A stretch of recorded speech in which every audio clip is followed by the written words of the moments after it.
Yo, what's up mga kaboryon? Kamusta kayong lahat? Tagal-tagal na rin tayong hindi nakapag-upload. Pero ito na mga kaboryon, makakapag-upload na tayo.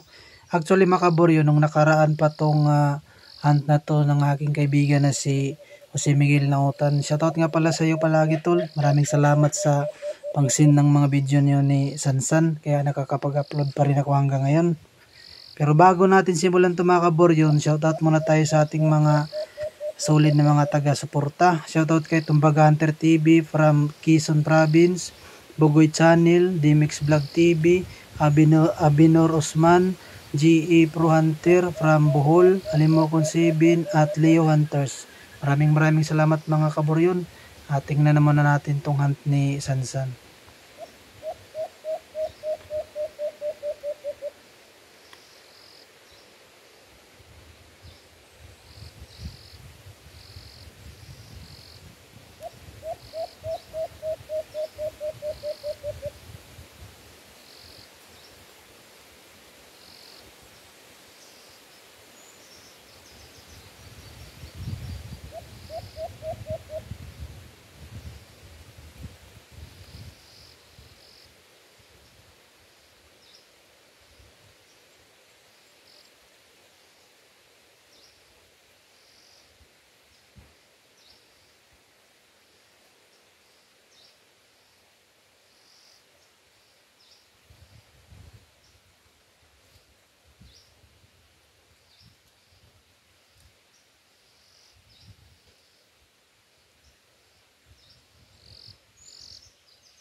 Sa second setup mga kaboryon, kinat ko na kagad yung video kasi medyo matagal lumapit yung alpas dito. Medyo wise rin mga kaboryon. Pero kahit na wise mga kaboryon ay naakit pa rin o nahuli pa rin ni Sansan sa kanyang limlim pugad. Hindi nakatiis, katagalan ay dumapo rin. Sayang nga mga kaboryon, matagal lumambitin yung alpas. Kung may kasama yon ay baka ma-double o kaya ay ma-triple. Pero ayos na rin kasi nahuli pa rin yung wise na alpas.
Hanggang dito lang muna mga kaboryon. Salamat sa panonood. Hanggang sa muli.